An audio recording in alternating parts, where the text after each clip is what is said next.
À notre volet international, on va parler des États-Unis. C'est un secret de polichinelle que le gouverneur républicain de Floride, Ron DeSantis, allait se présenter. La question, c'était de savoir quand.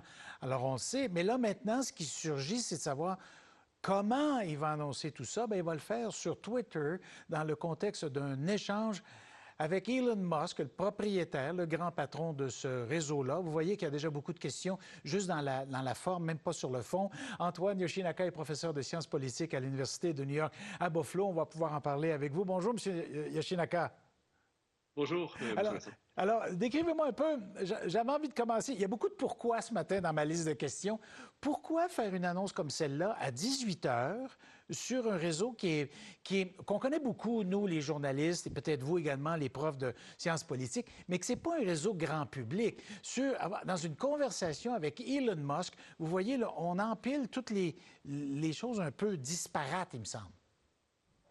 Oui, en fait, c'est extrêmement inusité, comme vous le mentionnez, parce que, bon, la tradition, on annonce notre candidature on donne un grand discours, soit pas loin de là où on pratique, là où on est en politique, donc en Floride dans son cas, ou peut-être même dans un État comme par hasard le New Hampshire ou l'Iowa. Ça, Ben c'est oui. souvent des endroits de prédilection. Là, comme vous le mentionnez, c'est dans une entrevue, donc c'est seul à seul, là, si on veut, avec Elon Musk. Il n'y aura pas de...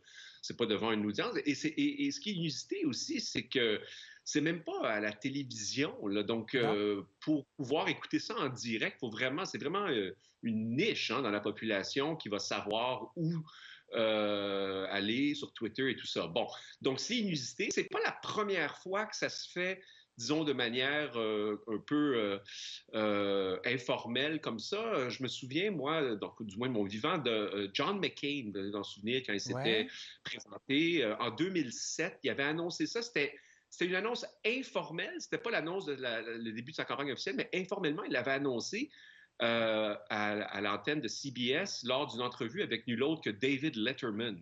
Vous allez vous en souvenir de lui, là, oui, c'est ça, de variété. Donc, c'est pas la première fois, mais encore une fois, Letterman, c'était quand même quelqu'un qui était très bien connu, tout le monde l'écoutait, et tandis que dans ce cas-ci, c'est un peu particulier.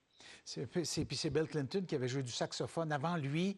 Je pense que si c'était pas Jay Leno, il me semble que c'était sur la côte ouest d'une émission qui est enregistrée là-bas. Mais là, maintenant... Pardon? C'est Arsenio. Arsenio Hall, c'est en plein ça. Voilà. Maintenant, dites-moi, est-ce qu'il s'adresse essentiellement, finalement, aux républicains de Trump, qui sont peut-être des habitués de Twitter? C'est à eux qu'il veut parler pour les rapatrier derrière sa candidature? Il est possible, évidemment, on spécule, c'est possible. Je pense que c'est moins, c'est même pas nécessairement dans cette perspective-là, parce que je pense qu'il y a deux grands objectifs. Un, c'est quand on va lancer notre campagne, il faut faire parler de nous. Hein, ce qu'on veut s'assurer, là, c'est d'avoir la bulle médiatique, là, si vous voulez. Elle va s'attarder sur votre lancement de campagne. Puis là, vous voyez, là, ça fait 24 heures là, qu'on en parle. Ouais. On en parle ce matin, on en parlait hier, on va en parler aujourd'hui, on va en parler ce soir, on va en parler demain. Donc, ça, c'est vraiment l'objectif numéro un. Comparez ça, par exemple, à Tim Scott, hein, qui vient juste de lancer sa campagne. C'est hier, là, puis on en parle... lundi, pardon, puis on n'en parle plus. Ouais. Alors, je pense que ça, c'est la première raison.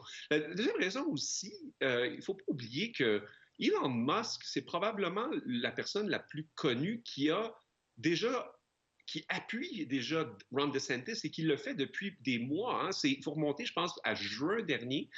Il avait dit qu'il penchait du côté de DeSantis. Si jamais DeSantis devait se présenter, que Elon Musk allait voter pour lui. Il était allé déménager en Floride, tout ça.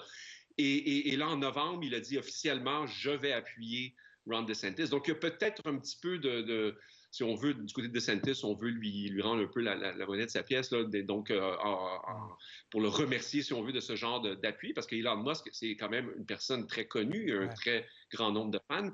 Et une deuxième chose que je veux souligner aussi, c'est le fait que Elon Musk, c'est un des hommes les plus riches au monde, hein, sur la planète, l'Américain le plus riche. Et donc, il est possible qu'il ait une entente, que c'est peut-être informelle, de l'appuyer non sellement publiquement, mais financièrement lors de sa campagne, lors des primaires et tout ça. Et donc, ça peut jouer un rôle aussi. Et qui sait, peut-être que le prix de cet appui c'était de se présenter devant Elon Musk sur Twitter et de faire l'annonce comme ça.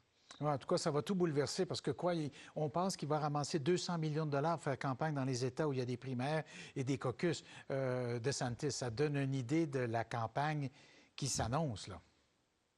Tout à fait, tout à fait. Écoutez, les campagnes, ça continue d'augmenter. Le prix d'admission, comme vous le mentionnez, c'est des centaines de millions. Puis pour une campagne, si jamais on devient candidat à l'élection générale, on parle de milliards de dollars. Hein. Donc, et